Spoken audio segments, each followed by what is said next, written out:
Assalamualaikum warahmatullahi wabarakatuh. Selamat pagi, siang, sore, dan malam. Kami dari kelompok 5, kelas analisis kinerja perusahaan AB43 gabungan 3, akan mempresentasikan mengenai perusahaan Timberland yang berasal dari salah satu artikel yang berjudul Innovation at Timberland, Thinking Outside the Shoes Box. Sebelumnya kami akan memperkenalkan diri kami terlebih dahulu dengan saya sendiri, Sucialu Munave, dan teman saya. Saya Teresa Danova. Saya Reni Pratiwisya. Mungkin akan kita mulai saja presentasi kali ini. Untuk pertama, apa sih sebenarnya Timberland LCC? Ia merupakan produsen serta retailer dari Amerika dengan fokus pada produk sepatu awalnya. Tetapi ia melihat ada peluang pasar yang menjadikan mereka melakukan diversifikasi produk seperti pakaian, jam tangan, kacamata hitam yang berbahan dasar kulit yang menjadi andalan mereka yang mereka jual di pasar saat ini. Lalu yang kedua, untuk mengenal lebih jauh, siapa sih sebenarnya pendiri dari Timberland LCC? Ia merupakan Nathan Swartz, seorang pembuat sepatu dan pengusaha Amerika Serikat yang kelahiran Rusia, yang dikenal sebagai pendiri Timberland Company. Lalu akan dijelaskan oleh teman saya.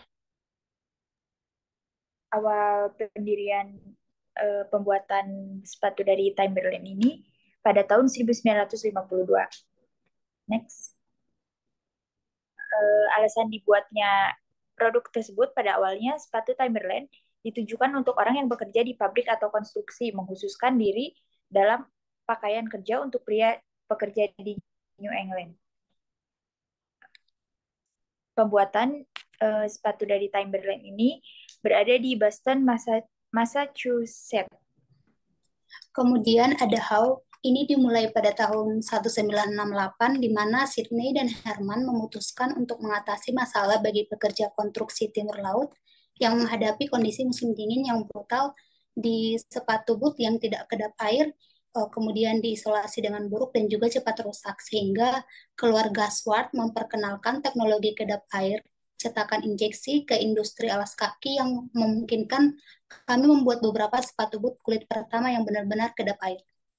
Kemudian pada tahun 1973, Sydney juga mencatat bahwa perusahaan memberi merek sepatu dengan logo dan juga menerapkan konsep yang sama, sehingga perusahaan mengembangkan kampanye pemasaran yang menarik bagi pelanggan, dan dari sini mereka memulai debut sepatu boot yang dinamakan Timberland. Kemudian pada tahun 1978, kami juga memperkenalkan sepatu kasual pertama dengan detail jahitan tangan yang menampilkan kulit premium, sehingga ide besar berikutnya membantu Timberland bergerak melampaui produk musiman.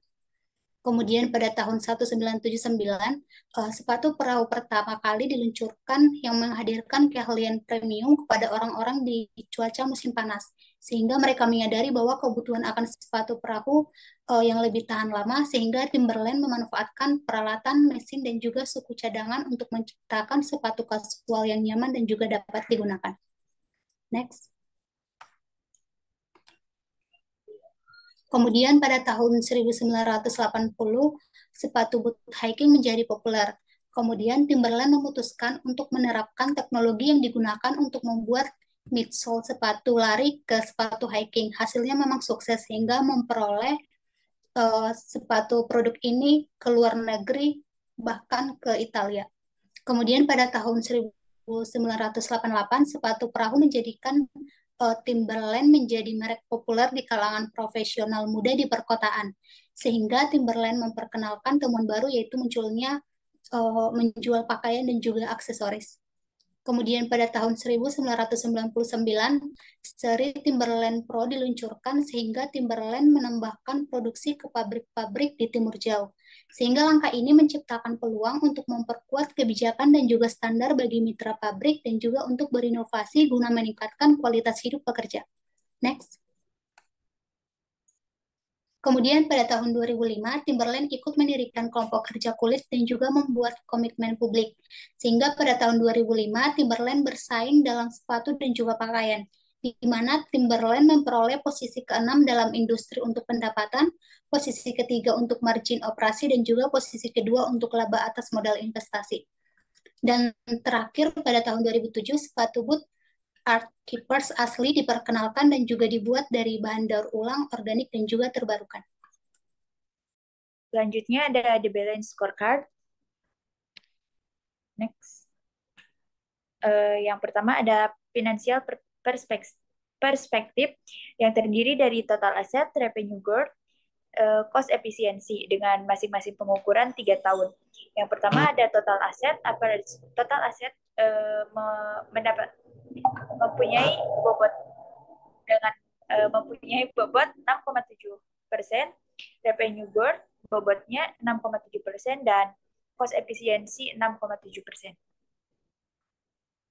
Yang kedua ada customer perspective.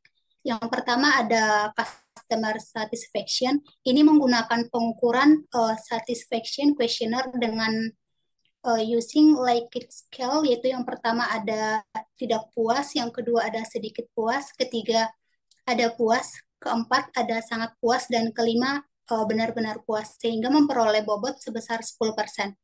Yang kedua ada time efficiency menggunakan pengukuran service time questionnaire, yaitu dengan menggunakan skala Likert, yaitu ada very slow, yang kedua ada slow, yang ketiga normal, keempat fast, yang kelima very fast, sehingga memperoleh bobot sebesar 10%.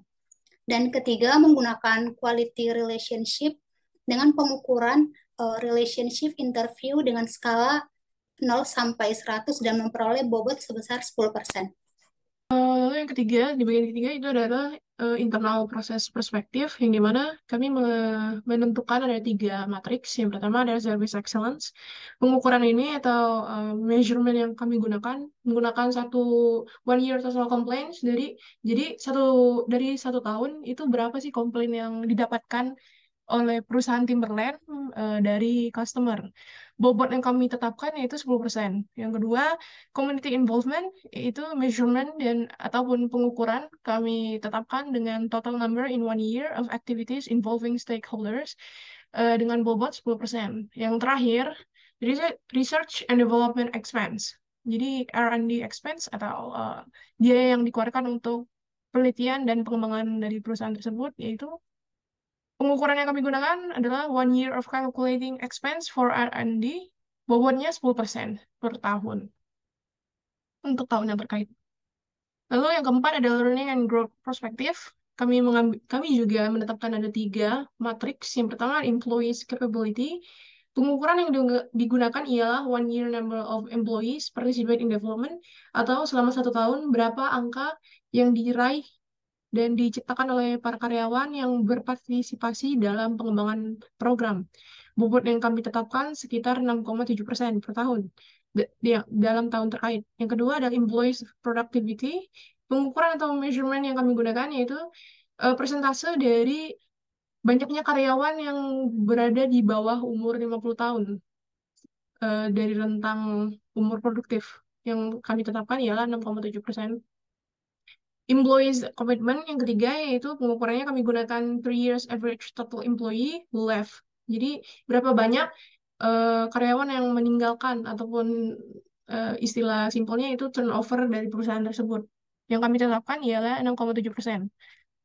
Lalu yang ini merupakan desain dari balance scorecard versi simple, di mana yang paling atas merupakan visi dan misi yang mencakup Timberland has shown, continues to show, and strong commitment to sustainability following a core belief that business can create positive impact in the world. We recognize outdoor preservation is responsibility and climate change is one of large tenet of that. Dan misinya merupakan untuk mengubah dari Horkin Desert into the Timberland Forest. Ini merupakan salah satu visi misi yang bergerak di bidang lingkungan.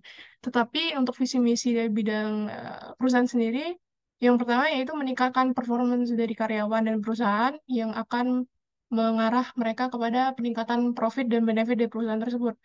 Yang dimana akan didukung oleh 4 perspektif. Seperti dari yang pertama, yang paling bawah yaitu learn and growth. Lalu makin ke atas, internal proses, bagaimana perusahaan itu berkembang di internal, lalu customer, bagaimana mereka sebagai produk manufaktur, produk memproduksi barang yang digunakan masyarakat, untuk memuaskan konsumen, lalu yang akan berdampak kepada finansial perusahaan tersebut. Perusahaan Timberland akan meningkatkan profit. Lalu ini merupakan dari tabel yang sebelumnya dijelaskan oleh saya dan teman-teman saya. Bagaimana perspektif financial customer process dan learning and growth itu kami tetapkan sebagai 100% dengan persebaran 6,6% hingga 10% per bagian dan menggunakan measurement tools yang berbeda-beda. Jadi setelah mendapatkan kami intisarikan dari permasalahan yang ada di karya tulis tersebut, kami ubah dan kami transformasikan menjadi data seperti yang saudara lihat di layar gitu. Jadi seperti contoh customer dan customer satisfaction ini berbeda. Mereka menggunakan kuesioner yang ditanyakan kepada konsumen seberapa puas dan seberapa eh, puas mereka terhadap apa yang mereka dapatkan dari perusahaan Timberland. Jadi eh, titik berat dan titik fokus dari perusahaan ini merupakan penjualan produk. Jadi mau tidak mau mereka eh, memfokuskan pengembangan di customer dan proses. Makanya seperti yang saudara dilihat dari layar, yang paling besar itu merupakan customer dan proses. Kami menetapkan bahwa customer dan proses ini merupakan hal yang penting dalam perusahaan Timberland karena ia selalu harus untuk mengembangkan produk terbaru dan karena produk yang mereka jual, mereka menghasilkan profit karena mereka menjual produk. Produk yang mereka jual harus berbeda dengan pasaran. Jadi mereka bisa jadi top leader di pasar tersebut. Dan persentase dari balance scorecard ini semuanya 100% untuk dari 4 perspektif tersebut. Sekian dari presentasi kami. Mungkin kesimpulan pada kasus ini, Timberland sangat tinggi persentase dalam berinovasi. Seperti awalnya mereka hanya membuat pakaian dan peralatan untuk para buruh, lalu mereka membuat beralih ke segmentasi pasar ingin menjual produk itu secara massal, membuat sepatu kulit, lalu mereka berinovasi bagaimana caranya mereka bisa menarik perhatian dan bisa sebagai top leader dari pasar tersebut. Jadi kami berkesimpulan bahwa proses dan eh, pelanggan merupakan salah satu hal yang penting di dalam perusahaan Timberland. Jadi makanya kami tekankan kembali di balance scorecard, ia sangat penting dan kami beri ia presentasi yang sangat tinggi untuk di kasus Timberland ini. Sekian dan terima kasih. Kami undur diri. Jika ada kesalahan dalam penyampaian materi ataupun kesalahan dalam materi kami mohon maaf. Wassalamualaikum warahmatullahi wabarakatuh dan selamat siang, sore, dan malam semuanya.